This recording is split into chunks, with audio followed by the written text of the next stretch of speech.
far the shock. escalation went. Yeah. Yeah. And it just doubling over on itself in such a short period of time. It is. You know, and the Fed, of course, is trying to slow this inflation thing down. Is it having the result that they want? I think enough experts now would say, yeah, no, probably not. Look what it's doing to unemployment, whatnot. I mean, I think they have to put a lot of solutions into this to try and slow it down. That's probably one of them. I think we're going to probably see one more hit before the end of the year. Yeah. We're 8.5 today on prime. I think we'll see another 0.25 or 1/4% before the end of the year. That'll take us to 8.75 on our prime. When do you see it? When do you think that a trajectory could start going the other way? Well, you know, and this is part of, you know, a discussion I have with anybody that's looking at long-term fixed rates, so 15 years or more, say going out to 30 years. I think the key here is you got to be flexible. You got to be flexible. You want to put a lid on it so it doesn't go any higher. Mm-hmm. You know, if things change and the rates do keep ticking up, you want to put a lid on that so your payment's not going to go up, right? But then you also need to have that flexibility on the end of that loan agreement that when rates do start coming down, you can take advantage of it and modify that rate structure so you can write it back down and get it to where it's comfortable. Does that penalize, you know, the lending institution, I guess, when that happens? So say there's a refinance, right? Essentially that happens, right? Yeah. Generally speaking, I only understand the consumer end of the refinance, right? Mm-hmm. From the lending institutions, where does that stand? Like, how does that work? Because sometimes that's not from in-house. Right.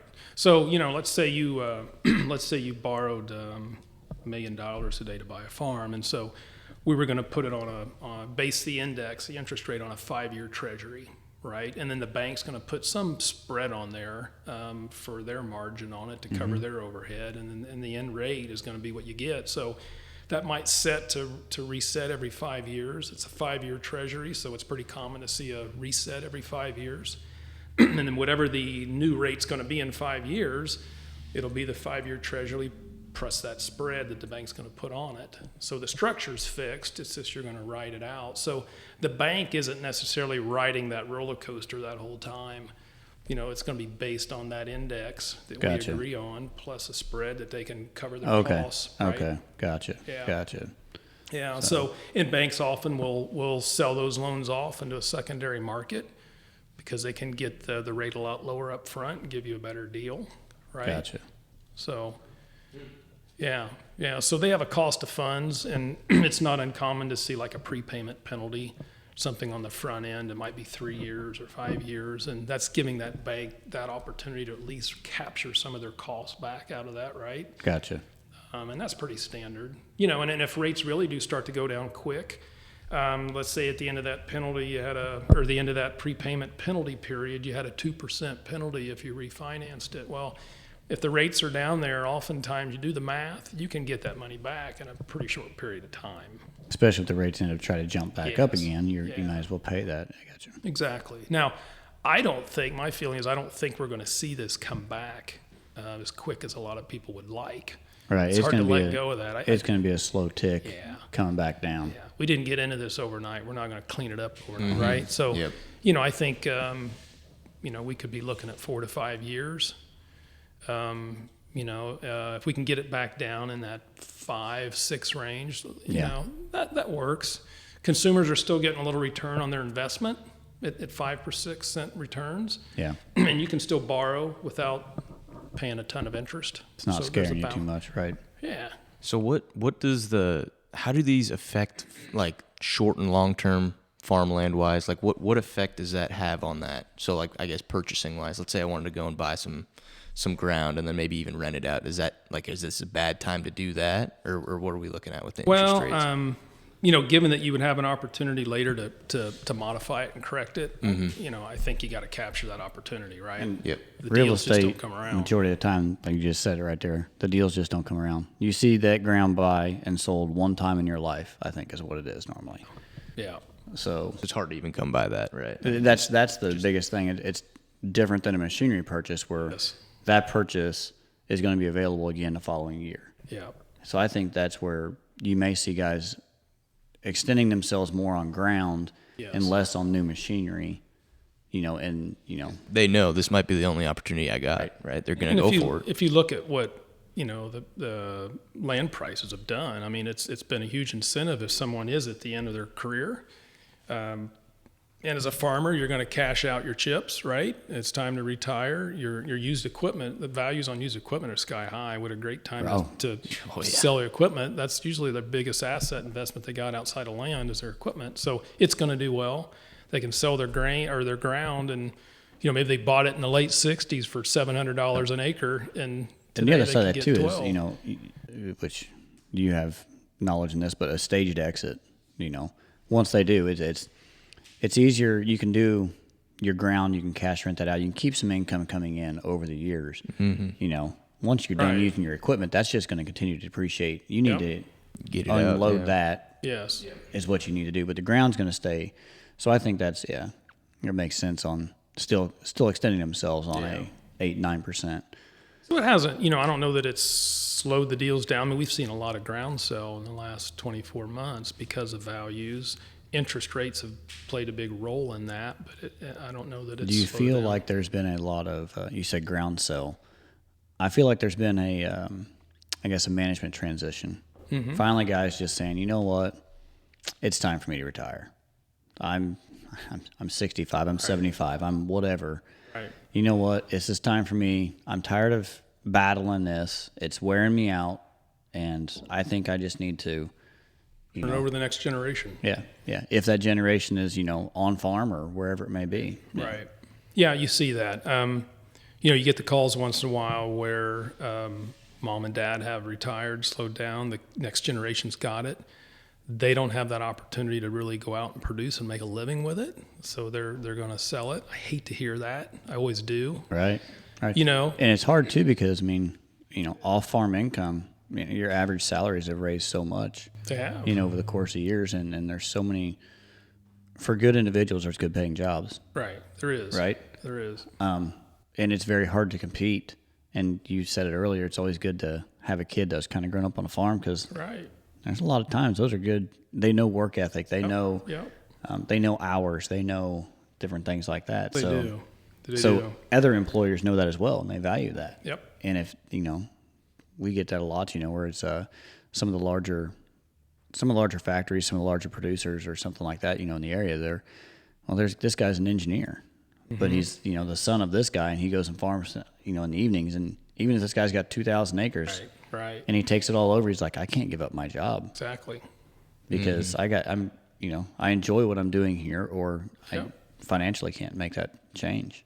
So there's an opportunity cost, tough decision to make. But anytime you have to see that family farm is going to change hands, you hate to see it because you know how hard those earlier generations worked fought to do it, to get it, to have Absolutely. it. So it's ever changing, but interest rates have played a big factor in this. We're looking at a new administration coming in next year that can change things as well. So Farm Bill's getting rewrote. Am I correct? They're talking about extending it. They're talking about. They don't know where that's going to fall yet. I've got a meeting coming up here in a few weeks where and I'm kind of looking forward to that to just kind of get a recap. So as a I don't know too much about that kind. What is the Farm Bill? If you want to explain that, or someone. I'm gonna let you try. Yeah. So I think even the people that work on that ask that same question. I don't know if anybody truly understands the Farm Bill. Well, I think the biggest misnomer on the Farm Bill is people hear about, and you hear about it in mainstream media, the Farm Bill is all these freebies, it's where it's laid out in the rules are all the freebies that the farmers get, all that money. Why do they get all this? So, and don't quote me on it, but I think probably 75% or so of that Farm Bill is more food aid. It's a lot of your local programs like SNAP and things like that. It has really nothing to do with production farming. It's government programs back to local communities where they get food and people that need it. It's really nothing to do with the farms itself. Yeah, their CRPs, your equips, your all of that stuff is wrote underneath of that Farm Bill. Gotcha. Okay. So your set aside land, your conservation practices, all of those types of things. It's all listed under there. The biggest things you typically hear about would be like your LDP payments, different things like that, I think. And if you put all those together, Yeah. what the farmers really get is a pretty, very small piece of the, of the actual farm whole bill. Yeah. But that's Most not of our how social programs. that's not how it's portrayed across the media per se. Yeah. I mean, you may think that all of our growers are going to be billionaires by the time this Right. farm bill comes through, but it's not typically the case. Yeah.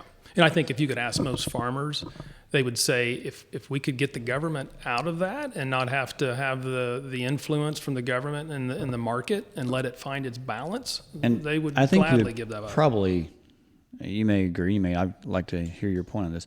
There's two different types of management, maybe three. There's two different types of management you see happen on farms, right? You got guys that they like to work the system, right? From an insurance standpoint to the farm bill, to everything, they like to work the system. And then you got some management that, well, Dad did it. I'm farming. I really love to farm. It's in my blood. Like, this is what it is. A lot of them are probably on, family-owned ground for a long time, or something like that. So their overhead, the overall operating cost and per acre and stuff like that's lower, which is what allows them to still be able to farm. And then you got the actual good managers that are businessmen, Yeah. and stuff like that. That there's no pride in taking advantage of some of that stuff, but sometimes it's a requirement. Would you agree with some of that? I would, and I still sit at the kitchen table with some older farm generation say, I'm not using those programs. My grandpa didn't, and I don't even like crop insurance. But, I in my mind, the good, smarter managers of that today that really are trying to manage the risk and this whole formula of putting out in one crop year, the decisions and things you got to make, you need to use those tools where they apply. And they need to look at, the families relying on them, the mouths they're feeding and stuff like that. That's kind of, it's no different than growing a business, I guess, as we do and stuff. It's as you get more and more depending on you, you have to make smarter decisions and risk management based off of that. You do.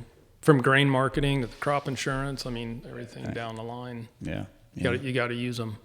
So it's I think there's a lot of intent behind using them, and like I said, the management behind it. But generally speaking, you'll have three categories of growers probably. And I'm not saying one over the other. I'm not trying to pick sides or nothing like that. But that's one what size we've doesn't seen. fit all, right? Mm-hmm. So Yep. Yeah.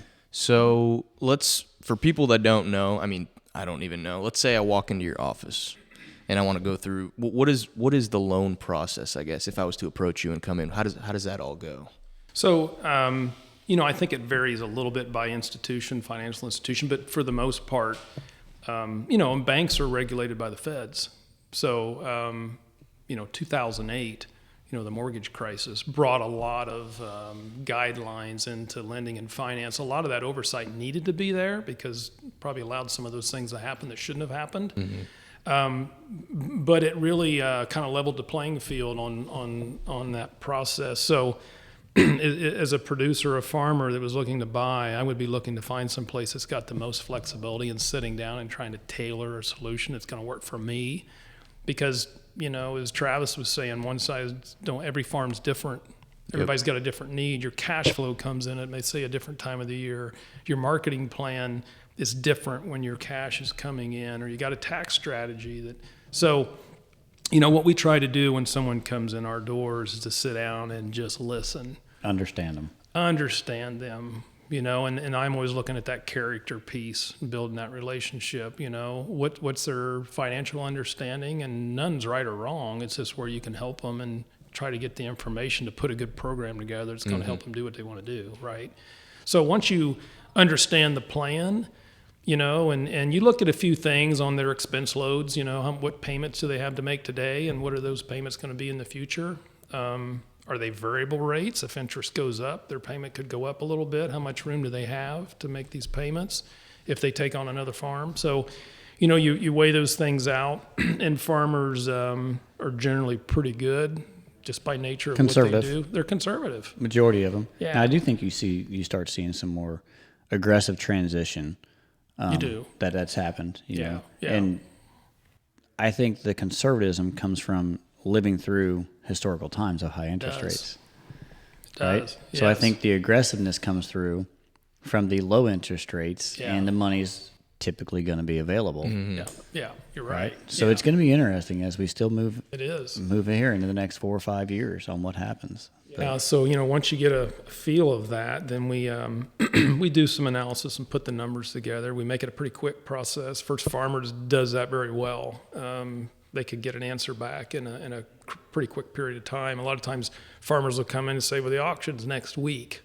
How what can I pay?" Right? So we can do that. We can sit down at the table and put a plan together and say, "Here's what we can do." Sometimes you find yourself talking them out of that a little bit and saying maybe there's a better path to get to where you want to go.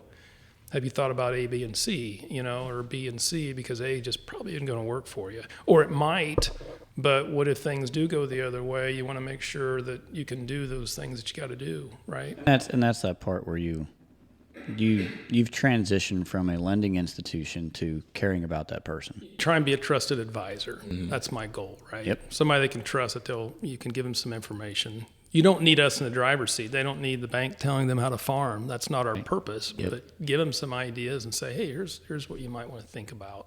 And if you can do that, you've done your job. And I'm sure that's what they're really looking for.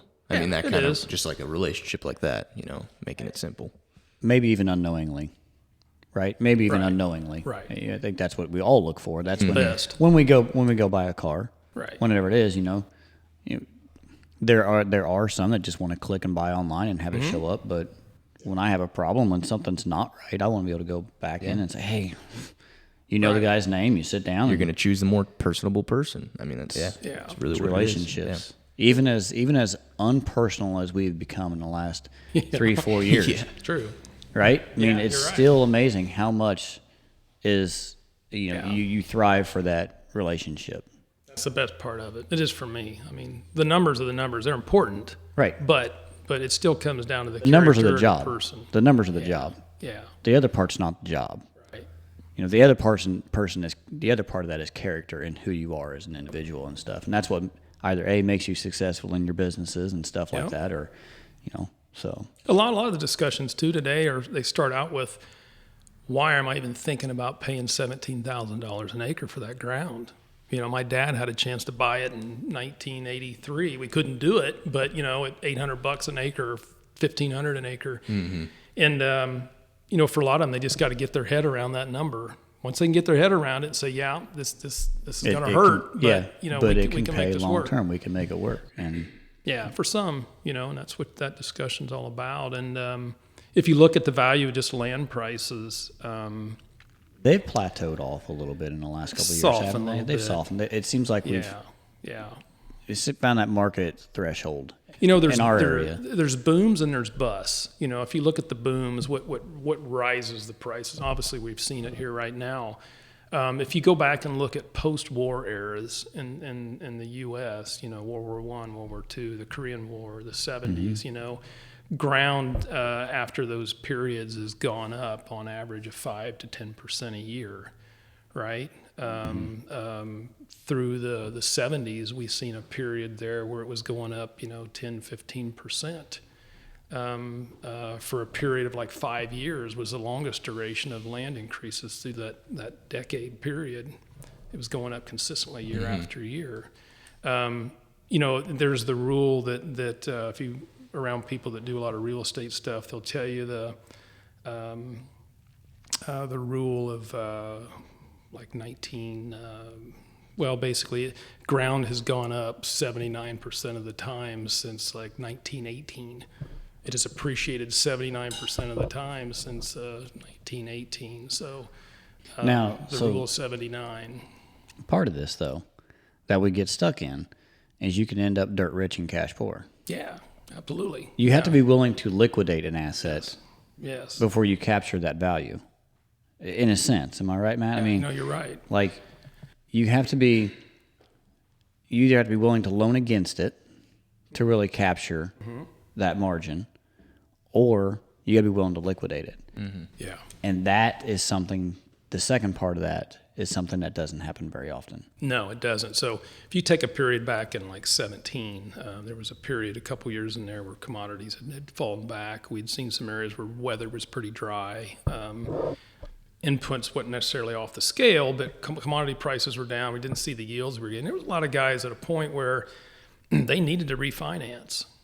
They needed to pull equity out of that ground that maybe had been paid for 15, 20 years. That's not a bad thing when you're doing it for the right time, for the right reasons. Right.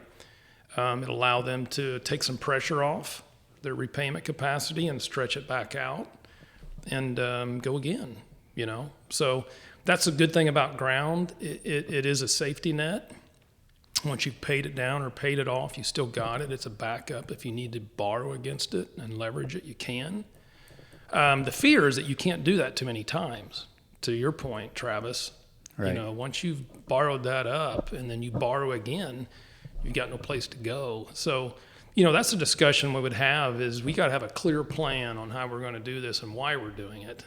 And if we can stick with the plan, this works. Yeah, an understanding of exit strategy, I think, becomes important too. Yeah, and that's something that that is probably a whole nother episode of exit strategy, because it's different for a grower and for ag-related absolutely industries. It's totally different. There's not just a retirement day. There's not I put my 20 years in and a lot of tax consequences and huge strategy that has to come into play early on.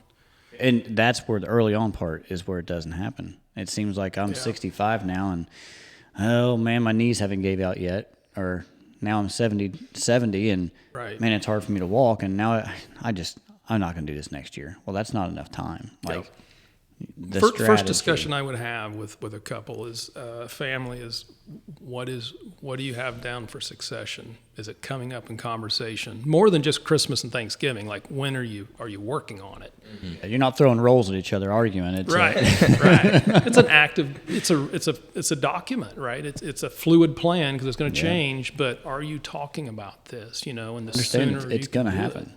Yeah, it's going to happen. So on average, like you're saying, it won't happen in a year. So what's the time frame does it usually look like? Like let's say a farmer who's got, obviously it can range, but are we looking at like 5 years? Are we looking at 10 years? I think that's a great question because it depends on how early they start it. But if your kids are young and when kids are young, you don't know if they're going to come back and farm. Right. You hope they do, right? That's the plan to keep it going, but you really don't know. So you just got to start it and be willing to change it and update. I think one of the biggest things that you can do that I see from sitting outside now, I've not turned over like management, or I've not been in the seat of taking management on an acre thing, but let them start to manage the acres earlier. Yeah. You see, dad, grandpa, you see them still in charge of the checkbook and still making all the calls, and they're still in charge, and they may be 75 years old, right? And, and son, he's sitting here at, he may be 55, 60. Yeah. Something like that. Still not making decisions. Still not making the decisions for what needs to happen on the operation. And when he finally gets control, man, he's going to want it for as long as he can have it. Yep. The transition needs to be encouraged, I believe, and start way earlier. If there's an interest, start giving limited and say, hey, let's help this process. And then be willing to say, hey, I raised him right. Or whatever it is, I trust them, and here we go. Yeah. And you don't have to be completely out of it yet, but hard to do. Oh, I'm sure. But it's got to happen, for it to be a successful transition, and not just because and especially the unexpected transitions. That's happened before too, right? Yeah, absolutely. You just never know. So you don't. 90% of the time, you're not going to have a transition happen on your plan. Yeah. Like you had it laid out. Right. There's unexpected consequences. There's unexpected, health, whatever it may be, right? All of that stuff plays big. I've always really valued those families, or it doesn't have to be a farm. It's an agribusiness. Anything. It's experience ag, right? Mm-hmm. Right? It's getting those people involved. You don't have to know it all, right? Just get the right people involved that can help you make those decisions. Mm-hmm. Yep. Do it earlier than later, and not micromanage the whole operation. Let it start to be. Let it start to exist, and I mean, it really helps, and it really helps the transition through generations. And It does. Absolutely does. I think the people that do that, honestly, like, when they, I think they finally do, there's a sense of relief off their shoulders. Mm-hmm. And the fact that I can let go a little I bit. made it through a year. We've made it through 2 years. Like we're not Everybody's bankrupt still yet. here. Like everything's still here, I think there's a sense of pride in saying it's going to go on. Yeah, it's okay. Like it's still going to happen type thing. And that's very, I applaud that when I do see that on the, when I do it, get out with the growers and stuff. And I try to make it a point saying, I'm impressed, great job, Joe, great job, whatever. It's impressive from this seat, seeing you knowing the control you've had to give up and how hard you fought to get that control, to let this happen. The best discussion is when I'm sitting down working on updating, say, a year-end financial. We're doing a projection for the next year, and I'll say, okay, so we're just finishing harvest. What do you got sold? And dad or mom will look over to son or daughter and say, I don't know, you answer it. Yeah. Yep. It's like, yeah, good. They're and it's hard. That's not easy for them to do that, right? But they're turning some of that stuff over, so it's good to see that. Yep. That's succession starting to happen right there. So that's a good thing. That's a whole. Yeah. That's impressive. Like when that does happen. So. Yeah. And we backed a little bit of what, say, land values, how balance sheets have changed. Just paper, I'm going to call it paper wealth or paper appreciation, just balances with how their land prices and things have gone up is a factor for them today too, and figuring out the timing of this, because that all plays into that. Yep. Hey, what else has played into this too is like these renewable energy sources, right? Yes. Solar fields and windmills, and my gosh, that's become a whole different retirement plan strategy. Yeah. Like there's and it's pretty polarized too. Oh, it is. You're either for it or you're against it, and Yep. and you across the table may be the opposite. I mean, Right. Oh yeah. brother, sister, son, daughter, whatever it is. I mean, it is split communities, and I see it from a business standpoint, and I've also seen it from the other side, saying, "Man, I understand, I get it." Right. But I tell you what, that is that's something that's going to be continuing. It is. Continuing It on. is. Be a big, yeah. Yeah, and it kind of goes back to, I draw on some of my experience when I was out west for a little bit. Those are decisions in those parts of the country that were being made a long time ago by families, farm families. We're talking just about farm families, but it's more of a business decision. You get back into the Midwest, we've been, I'd say, more blessed to keep a lot of those Got things. emotional decisions. Yeah, it's a way of life. It's a heritage more so than just a business. Yep. And so you see those decisions get made a little different. It's weighted different. And, because I'm from that area, I lean more towards the way of life and the heritage and preserving that. But, there's also business decisions. See the that gotta business side of play it, and you in. understand, like, man, I do understand that. The guy doesn't have anything to. Right. There's no transitional plan. I get it. I mean, guy Right. wants to go live in Florida and pull cash rent from here, and Yeah, that's or whatever it is. I mean, I get it. Right. So, Big decisions It is. have to be weighed out, as we go forward. and nobody likes being told what to do with their ground, yeah. with their ground or what they've worked so hard for. Exactly. Right? Yeah, I mean, that's you the want to take last somebody off, Yeah. right? You want to take a farmer off, tell them they can't put a hog building up. Right. Yeah, I that's, mean, anything like that. I mean, it's Yeah. It's like, well, why? Yeah. So it's that's always controversial, but that is definitely something that's here and going to continue to be here for a long time. It is. So, but No, I agree with you. well, Matt, we do appreciate you. Thank you for sitting coming on on. today. Do you have anything else that you'd like to sit on? One thing that I'll throw out there that I always think is important, and I find it in myself too. We all have to have that feed. Where do you get your information? You got to stay relevant. You got to stay current on what's going. Whether it's the farm bill, whether it's interest rates, land values, or whatever it is, you got to have something that feeds you and keeps you thinking, looking at a different perspective than just what's your own, right? So what that old saying, when changes start happening faster outside of your business than it's happening in your business, the end's in sight, right? And I think there's a lot of truth to that. So I always, say, where am I getting my information? Am I doing it fast enough? Am I staying on it? So, one thing that I do, a lot of the stuff we've talked about today, inflationary things like that. You guys ever hear of Dr. David Cole? I've not. No. I have no. He's pretty cool. He's a guy that I get his information through First Farmers. They're a big proponent of that, of staying up what's going on. And he's somebody that's followed ag economic trends, profitability, and things like that for years. He's through Virginia Tech. Okay. And you could Google him and look him up and look at a lot of his presentations. They're free. It's Dr. David Cole, and he does a good job. He's kind of always focused a little bit on the financing side of it and things to be looking out for. And, with these trends, how can a farm take advantage of this and be on the right side of this, coming out the other side? His family's got a dairy farm as well, and he's a good guy to listen to. Yeah. Something neat to check out. Yeah, you find guys like that out there, and you got to stay grounded. So I would always encourage, whether it's business or farm or even selling tennis shoes, it doesn't matter. You got to stay relevant to what's going on, right? Find that feed that you can click with and follow it. It has your interest and rolls on. Yeah, absolutely. So. Changes every day. Yeah. Well, we appreciate you being on here. Yeah, thanks for the opportunity. Hope you guys enjoyed watching, and hopefully we can keep it going, guys. So.